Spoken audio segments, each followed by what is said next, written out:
अस्सलाम वालेकुम। मैं हूँ मारिया, आपके साथ क्लिप सिटी पीके न्यूज़ से। आज हम बात करेंगे पंजाब में ट्रैफिक कवानीन में हालिया तब्दीलियों और नए जुर्मानों के बारे में। सबसे पहले आज की अहम हेडलाइंस। पंजाब में ट्रैफिक कवानीन की खिलाफ वर्जी पर भारी जुर्माने और सख्त सजाएं नाफिज।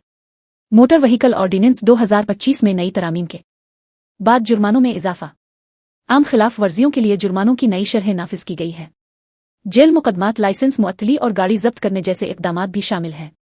ये थीं आज की अहम खबरें। अब चलें तफसीलात के साथ आगे बढ़ते हैं। पंजाब में नए ट्रैफिक कवानीन के तहत खिलाफ वर्जी करने वालों के लिए भारी जुर्माने और सख्त सजाएं नाफिज कर दी गई है। नए पंजाब मोटर व्हीकल ऑर्डिनेंस 2025 के तहत हद रफ्तार से तजावुज, लाइसेंस के बगैर गाड़ी चलाना, गलत समत में ड्राइविंग, रीड सिग्नल की खिलाफ वर्जी, हेलमेट न पहनना, सीट बेल्ट न बांधना, मोबाइल फोन का इस्तेमाल, धुआं छोड़ती गाड़ी चलाना और गैर रजिस्टर्ड गाड़ी चलाने पर सख्त इकदामात किए जा रहे हैं। मोटरवे पर हद रफ्तार से तजावुज करने पर 2500 रुपये तक जुर्माना आयद किया जाएगा, जबकि ड्राइविंग लाइसेंस के बगैर गाड़ी चलाने वालों को 2000 रुपये इससे जायद जुर्माने के साथ गिरफ्तारी का सामना भी करना पड़ सकता है। गलत समत में ड्राइविंग करने वाले को 2000 रुपये जायद का जुर्माना हो सकता है और रीड सिग्नल की खिलाफ वर्जी करने वालों को तकरीबन 1000 रुपये तक जुर्माना आयद किया जाएगा। मोटरसाइकिल सवारों के लिए हेलमेट पहनना लाजमी है और उसकी खिलाफ वर्जी पर जुर्माना आयद किया जाएगा, जबकि कार ड्राइवर और फ्रंट सीट मुसाफिरों के लिए सीट बेल्ट का इस्तेमाल लाजमी करार दिया गया है।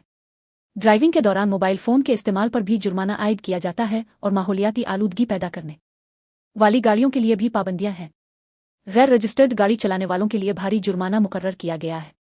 नए कवानीन के तहत बार बार खिलाफ वर्जी करने वालों को मुकदमात का सामना करना पड़ सकता है और बाज़ सूरतों में 6 माह तक कैद भी हो सकती है। MPO 2025 में तरामीम के बाद जुर्मानों की रकम में कई गना इजाफा किया गया है। चालान के जरिए जुर्माना न अदा करने पर गाड़ी जब्त और नीलामी के इम्कानात भी मौजूद हैं और संगीन खिलाफ वर्जियों पर ड्राइविंग लाइसेंस मुअत्तल किया जा सकता है। शहरियों को मशवरा दिया गया है कि ताज़ा तरीन जुर्मानों की फहरिस्त और कवानीन की मुकम्मल तफसीलात के लिए अपने शहर की ट्रैफिक पुलिस की वेबसाइट मुलाहजा करें, जैसे कि सिटी ट्रैफिक पुलिस मुल्तान।